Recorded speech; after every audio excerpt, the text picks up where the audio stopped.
Illustration 4 देखते हैं journal entry का। ठीक है, तो हमने देखो जीएसटी के बारे में जो भी जर्नल एंट्री हमने पिछले लेक्चर में देख लिया। ठीक है, बट अभी फिर इसको सॉल्व करना है तो थोड़ा सा रिवाइज कर लेते हैं, तो जिससे क्या होगा, हम बहुत ईजिली बहुत स्मूथली सॉल्व कर पाएंगे। ठीक है, तो हमने जीएसटी में क्या पढ़ा था, हमने पढ़ा था कि भाई या तो सेल होता है नहीं तो परचेज होता है। ठीक है, सेल हो रहा है, सेल हो रहा है तो कौन सा जीएसटी आता है, आउटपुट। और अगर हम परचेज कर रहे हैं तो कौन सा जीएसटी आता है, इनपुट। ठीक है, और ये जो सेल है दो जगह हो सकता है, या तो विद इन स्टेट या तो आउटसाइड स्टेट। अगर विद इन स्टेट है तो दो जीएसटी आएगा, कौन कौन, सी जीएसटी और एस जीएसटी। और आउटसाइड स्टेट है तो आई जीएसटी आता है। तो सेल होगा मान लो विद इन स्टेट तो output C GST, output S GST आएगा। अगर सेल है आउटसाइड स्टेट है तो आउटपुट आई जीएसटी आ जाएगा। सिमिलरली परचेज है तो इनपुट, इनपुट में भी सेम वही, अगर विद इन सेम स्टेट है तो सी जीएसटी और एस जीएसटी आ जाएगा। बट अगर आउटसाइड स्टेट है, परचेज कर रहे हैं आउटसाइड स्टेट, तो आई जीएसटी आ जाएगा। तो सिमिलरली इसी तरीके से परचेज का क्या हो जाएगा, विद इन सेम स्टेट है तो input C GST, input S GST. अगर आउटसाइड स्टेट है तो इनपुट आई जीएसटी। तो ये हमने सीखा था। और जो भी सेल होता है तो सेल के साथ आउटपुट चला जाता है, और जो परचेज होता है तो परचेज के साथ इनपुट चला जाता है जर्नल एंट्री में। चलिए अब सॉल्व करते हैं। अब देखो इसमें क्या बोला है, इसमें बोला जर्नल एंट्री करना assuming C GST and S GST 5% and all transaction are occurred within Delhi. Within Delhi मतलब ये क्या बता रहा है कि भाई सारा का सारा ट्रांजेक्शन सेम स्टेट में है, मतलब इंट्रा स्टेट में है। मतलब यहाँ पे जब भी जीएसटी दिखाएंगे तो हमको बाइफर्केशन देना होगा, हर एक ट्रांजेक्शन में बाइफर्केशन देना होगा जीएसटी का, किस में सी जीएसटी में और एस जीएसटी में, और वो भी इक्वल प्रोपोर्शन में। तो ये चीज़ यहाँ पे क्लियर हो गया। ठीक है, तो पहले ही ये बता दिया कि जितना भी ट्रांजेक्शन है वो विद इन स्टेट है, मतलब आई जीएसटी का इसमें नहीं आएगा, इसमें आउटसाइड स्टेट का नहीं आएगा। तो सो दैट आई जीएसटी नहीं आएगा, जितने भी ट्रांजेक्शन में क्या होगा, सी जीएसटी और एस जीएसटी आएंगे। चलिए देखते हैं। सबसे पहला ट्रांजेक्शन क्या बोलता है, सो विद बाउथ गुड, क्या कर रहा है, बाउथ मतलब परचेज कर रहा है goods of 1 lakh on credit. तो सिंपल एंट्री हम क्या करते हैं, तो परचेज और क्रेडिट पे है तो क्रेडिट पे मतलब क्रेडिटर्स, परचेज क्रेडिट पे कर रहे हैं मतलब क्रेडिटर्स से हम क्या कर रहे हैं, परचेज कर रहे हैं उधार में। ठीक है, तो इसका एंट्री हम लोग ऐसे जनरली क्या करते हैं, परचेज टू क्रेडिटर्स। ठीक है, ये एंट्री हो जाता है नॉर्मली। बट यहाँ पे जीएसटी है तो अमाउंट क्या हो जाएगा, बढ़ जाएगा, क्योंकि टैक्स लग रहा है ना, जीएसटी पे टैक्स लग रहा है, इस पे अमाउंट पे जो भी परचेज पे टैक्स लग रहा है। सो दैट हमारा क्या परचेज अमाउंट बढ़ जाएगा।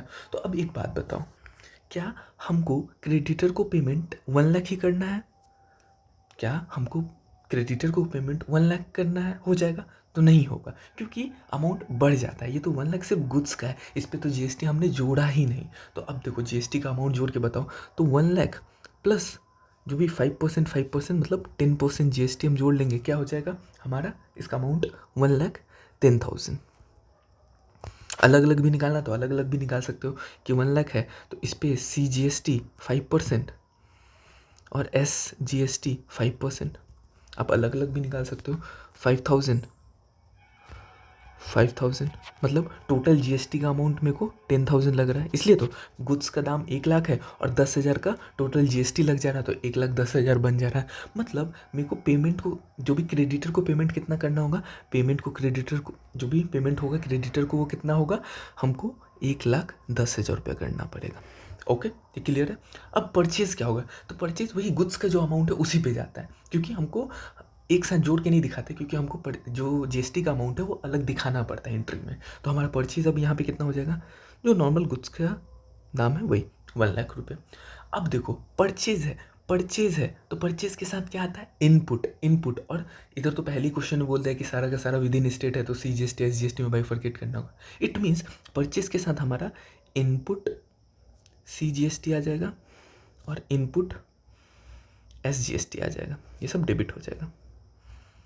कितने से, तो 10,000 को इक्वली डिवाइड कर दो 5,000 या 5% करके भी निकाल सकते हो, जैसे आपको इजी हो। तो 5,000 तो ये आपका एंट्री हो जाता है। क्या एंट्री हो गया कि purchase account debit 1 lakh, input C GST, input S GST debit 5,000 and creditors, क्योंकि ये क्रेडिट ट्रांजेक्शन कैश में नहीं था, हमको उधार का ट्रांजेक्शन था, तो 1,10,000। तो ये आपका एंट्री हो जाता है। तो देखिए इसका क्या है, परचेज 1 लाख, इनपुट क्योंकि परचेज है CGST SGST 5,000 टू क्रेडिटर्स क्योंकि ये उधार का ट्रांजेक्शन था 1,10,000। नाउ नेक्स्ट ट्रांजेक्शन देखते हैं। ही sold them 1,35,000 in the same state on credit. अब इन्होंने क्या किया, तो क्रेडिट पे सेल किया है। ओके, तो अब एंट्री क्या होगा, तो समझो सेल किया है वो भी क्रेडिट पे, मतलब हमको कैश नहीं है, हमारे लिए डेटर्स हो जाएगा वो। ठीक है, तो एंट्री क्या होता है, नॉर्मली हम क्या पास करते हैं, debtors account debit to sales. अब एक बात बताओ, मेरे को डेटर्स से जो पेमेंट आएगा वो 1,35,000 है नहीं, क्योंकि हम पे इस पे GST भी लग जाएगा, तो हमारा अमाउंट क्या हो जाएगा, तो 135 का गुड्स हो गया प्लस प्लस इस पर 5 + 5 10% का हमको GST लग जाएगा, तो हमारा टोटल अमाउंट क्या हो जाएगा, हमारा टोटल अमाउंट हो जाएगा 148,500। ठीक है, GST अमाउंट कितना, जैसे अगर बाइफरकेट करना है तो यहीं पे बाइफरकेट भी आप कर लो कि CGST SGST 5% है, 5% है तो कितना कितना आ जाएगा 6,750 6,750, तो ये आपका अमाउंट हो जाएगा। तो अब बताओ मेरे को डेटर से कितना रिसीव होगा, तो जो टैक्स प्लस जो भी हमारे गुड्स का है उसके पे टैक्स प्लस होके कितना 148,500। हमारा सेल्स तो नॉर्मल जो गुड्स के सेलिंग पे प्राइस पे उसी पे रहेगा, तो अमाउंट क्या हो जाएगा सेलिंग प्राइस पे 1,35,000। और बाकी बाकी इसमें क्या आएगा, समझो सेल्स है तो GST क्या होगा आउटपुट, तो टू आउटपुट सेम स्टेट में है तो CGST टू आउटपुट SGST, तो अमाउंट यहाँ पे क्या आ जाएगा, आउटपुट CGST 6,750 6,750, और सेल्स है तो आउटपुट GST पता ही है कि सेल्स के साथ आ जाता है, क्रेडिट हो जाता है, तो ये आपका एंट्री हो जाएगा debtors to sales to output GST to output CGST to output SGST। तो देखो डेटर्स है क्रेडिट क्योंकि क्रेडिट सेल था, टू सेल्स 135 जो गुड्स का अमाउंट था उस पर output CGST output SGST 6,750 now third क्या है, he paid railway transportation for 8,000। अब यहाँ पे क्या है, गुड्स का सेल परचेज नहीं है, अब यहाँ पे एक्सपेंस की बात हो रही है, तो एक्सपेंस में हमने क्या पढ़ा था कि भाई expense is like an purchase, इसमें भी जो होगा इनपुट टैक्स आ जाएगा। ओके, तो आपका जो भी एक्सपेंस होगा वो भी किस तरीके से ट्रीटमेंट होगा, परचेज की तरह, इनपुट टैक्स की तरह। ओके, तो चलिए देखते हैं रेलवे ट्रांसपोर्टेशन क्या है 8,000 का, तो इसका नॉर्मल एंट्री ऐसा क्या करते हैं, एक्सपेंस टू पेड में अगर कुछ नहीं बोला या तो कैश ले लो नहीं तो बैंक ले लो, जो भी लेना है। ठीक है, तो लिख देते हैं इधर क्या हो जाएगा, तो क्या हो जाएगा transportation charges account debit to, अगर यहाँ पे नहीं बोला ऐसा तो आप कैश भी ले सकते हो बैंक भी ले सकते हो, तो मान लो टू बैंक अकाउंट।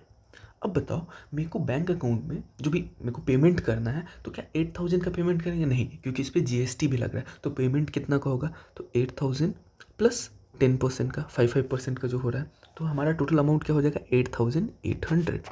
बाइफर्केशन भी करना तो यहीं पे बाइफर्केशन भी कर देते कि भाई CGST 5% लगेगा 8,000 पे और SGST 5% लगेगा कितना पे 8,000 पे, तो क्या अमाउंट हो जाएगा 400।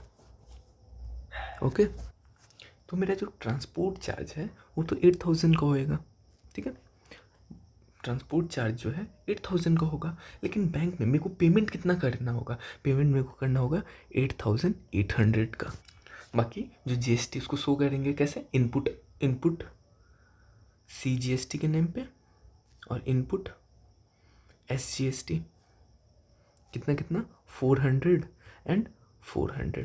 ये क्यों कर रहे हैं इनपुट, क्योंकि ये भी हम एज एन परचेज की तरह, जैसे परचेज एक एक्सपेंस होता है तो इनपुट करते हैं, उसी तरीके से ये जो ट्रांसपोर्टेशन एक्सपेंस है तो उसका भी सेम ट्रीटमेंट होता है और उसको भी इन परचेज की तरह ही करते हैं, इनपुट CGST इनपुट SGST, और टोटल मेरे को पेमेंट 8,800 का करना पड़ेगा। तो देखो क्या है, transportation input CGST input SGST to bank 8,400 CGST SGST और 8,800 टोटल मेरे को पेमेंट करना पड़ेगा इंक्लूडिंग GST।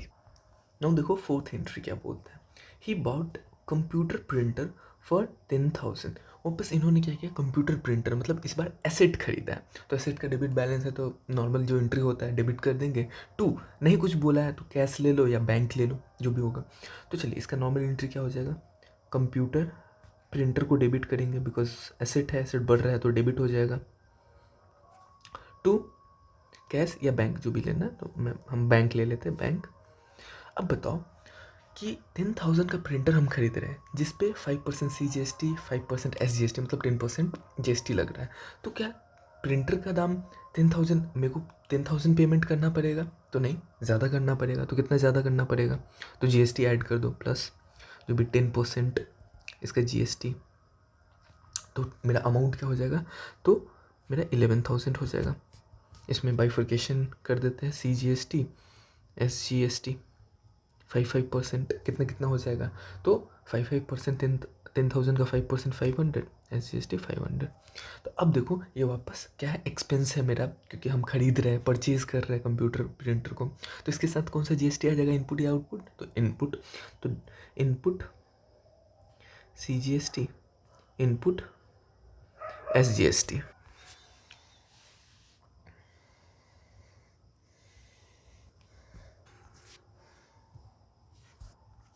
तो एंट्री क्या है? Transportation charge, input CGST, input SGST to bank, 8,000, 400 400 और 8800 का हमने पेमेंट कर दिया। सॉरी ये क्या होगा हमारा? कंप्यूटर प्रिंटर 10,000, 500 500 CGST SGST और 11,000 का हमने पेमेंट कर दिया। लास्ट क्या है? पेड पोस्टल चार्जेस, वापस से एक्सपेंस है, एक्सपेंस को डेबिट कर देंगे। Postal charges account debit, postal charges account debit to, कुछ नहीं बोला है तो बैंक ले लेते हैं, 2,000। अब क्या है मेरा एक्चुअल पेमेंट कितना होगा? तो 2,000 पे 10% का GST अपन लगाएंगे, तो कितना हो जाएगा अमाउंट? 2,200, जिसमें CGST हमारा कितना हो जाएगा? 100 हो जाएगा। SGST हमारा कितना हो जाएगा? 100 हो जाएगा। तो पोस्टल चार्जेस क्या होता है? हमारा एक्सपेंस की तरह है, तो इसमें भी क्या आएगा? इनपुट आएगा। तो input CGST, input SGST debit हो जाएगा। तो हमारा पोस्टल चार्ज तो 2,000 का था, बट इस पर 100 का हमारा CGST SGST, मतलब टोटल 200 का मेरा GST लग गया। तो अपन को अमाउंट कितना पे करना पड़ेगा? अपन को अमाउंट कितना पे करने का? 2,200। तो ये हमारा एंट्री हो जाता है, postal charges debit, input CGST, input SGST debit to bank. देखो पोस्टल चार्जेस डेबिट हो गया क्योंकि एक्सपेंस है 2,000, और एक्सपेंस है तो उसके साथ इनपुट CGST SGST आ गया 100 का, और बैंक 2,200 का। तो इस तरीके से हमारा ये एंट्री कंप्लीट होता है। अब एक देखो लास्ट एंट्री दिया है, तो हम यहीं पे आपको सॉल्यूशन के थ्रू ही समझा देते हैं। ये आपके लिए उतना रेलेवेंट, क्योंकि ये बहुत टेक्निकल हो जाता है, बट फिर भी समझाने की कोशिश करते हैं कि देखो अब क्या है, आउटपुट GST जो होता है, आउटपुट GST जो होता है कि हमने जो सेल किया तो ये हम कलेक्ट करते हैं, हम कलेक्ट करते हैं GST, ठीक है। और इनपुट GST जो होता है, इनपुट GST क्या होता है? जो हम पे करते हैं, परचेज के समय पे करते हैं, तो जो हम पे करते हैं, तो मान लो क्या है, हमने 10 रुपये का GST कलेक्ट किया है, मतलब 10 रुपये का GST हमने कस्टमर से लिया है, और 8 रुपये का GST हमने पे किया है खरीदते समय। तो बाकी का 2 रुपये का जो GST है वो इन नेट में हमको गवर्नमेंट को पेमेंट तो करना पड़ेगा, वो तो हम खुद रख नहीं लेंगे। तो जो भी कलेक्ट करते हैं, जो भी हम GST कलेक्ट करते हैं, ठीक है, और जो भी हम GST पे करते हैं, ठीक है, और जो रिमेनिंग बच जाता है वो हमको गवर्नमेंट को पे करना पड़ता है, ओके। तो इस तरीके से समझो, तो जो 2 रुपये का है वो हमको पे करना पड़ेगा। तो वही इसमें किया है, बहुत बेसिक तरीके से। इसमें एक्चुअली अगर देखें कॉन्सेप्ट में जाए तो अलग तरीके से होता है, बट आपको समझाने के लिए हम इस तरीके से एग्जाम्पल लिए। तो देखो यहाँ पे हम जितना भी आउटपुट, जितना भी GST हम पे किए हैं, जितना भी GST हम कलेक्ट किए, तो आउटपुट मतलब हम GST कलेक्ट किए, तो एक ही जगह कलेक्ट किए, 6,750 का हम कलेक्ट किए। और जितना भी इनपुट है, इनपुट का मतलब क्या, हमने पे किया, तो जितना भी अभी तक ट्रांजैक्शन हुआ है पूरा इनपुट, जो भी GST है, इनपुट जो भी पूरा GST है, उसको हम क्या कर देंगे, डेबिट किए थे तो उसको रिवर्स करके क्रेडिट कर देंगे, तो टोटल 6,000 आ गया, ठीक है। और जितना भी हमने GST कलेक्ट किया है, तो कलेक्ट करते समय क्या करते थे, सेल के साथ क्रेडिट, तो उसको रिवर्स करके डेबिट कर देंगे, 6,750 मतलब टोटल हमने आउटपुट जो टैक्स है मतलब हमने कलेक्ट कितना किया है, 13,500 का, ओके। और टोटल हमने पे कितना किया है, इनपुट पे हमने पे कितना किया है, हमने पे किया है 12,000 का, मतलब रिमेनिंग जो 1,500 है, रिमेनिंग जो 1500 है वो हमको गवर्नमेंट को पे करना होगा। तो वही चीज़ टू इलेक्ट्रॉनिक कैश लेजर मतलब गवर्नमेंट को हम पे कर दे रहे हैं 1500 का। तो ये लास्ट एंट्री ऐसा बोलता है। इसका ये थोड़ा टेक्निकल हो जाता है, बट मेनली आपको जो एंट्री ध्यान रखना है वो यहाँ पे जो पाँचों एंट्री है वो, ठीक है।